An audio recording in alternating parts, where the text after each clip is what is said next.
ግልጽ ኢትዮጵያ ላይ ጫና ለመፍጠር ሰሞኑን ከኤርትራው ኢሳያስ አፈወርቂ ጋራ ግልጽ የሆነ ስምምነት ማድረጓ እየተሰማ ነው።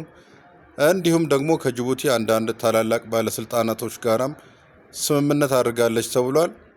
የባህር ወደቦችን ለማበልጸግ በአፍሪካ ቀንድ ሀገራት መንግስታት በኤርትራና ጅቡቲ እንግዲህ ግብጽ ስራዋን ጀምራለች።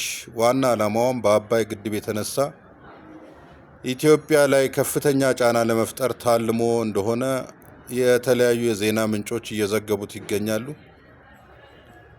እንግዲህ በአሰብ ወደብና በጅቡቲው ደራሌ ወደብ ላይ ለደቡባዊ ባህር ኃይሏ የጦር መርከቦችን ስራ የሚያሳልጡ ግንባታዎችን ለመጀመር ስምምነት ማድረጓ እየተሰማ ነው።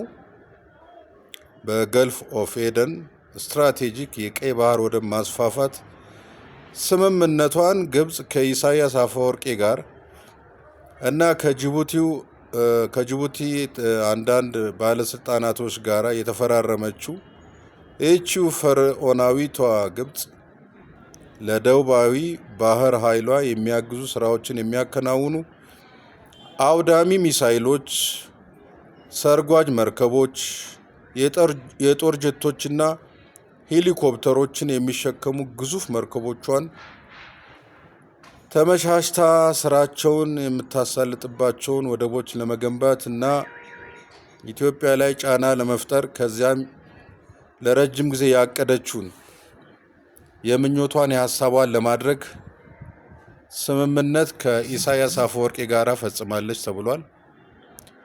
ስለዚህ ቀይ ባህርና አሰብን አካባቢ በባህር ኃይሎቿ በደንብ ታጥቃ ከተቆጣጠረችው ወደፊት ኢትዮጵያ የባህር ወደቦቹን በመጠቀም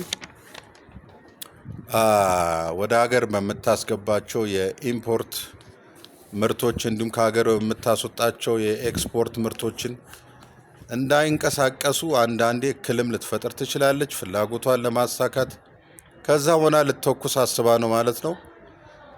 መነሻ ምንጩ እንግዲህ የአባይ ግድብ ጉዳይ ነው። ምን ትላላችሁ እናንተ? ኢትዮጵያ በዚህ ረገድ የባህር ኃይሏን ካሁኑ ማጠናከር አለባት። ስለዚህ በዚህ ረገድ ከባድ ስራ መሰራት አለበት። ግዴታ የባህር ወደብ ያስፈልገናል ማለት ነው። ግዴታ ነው። በቃ የባህር ወደብ ነገር ግዴታ ነው አይደለ? በሉ መልካም ቀን።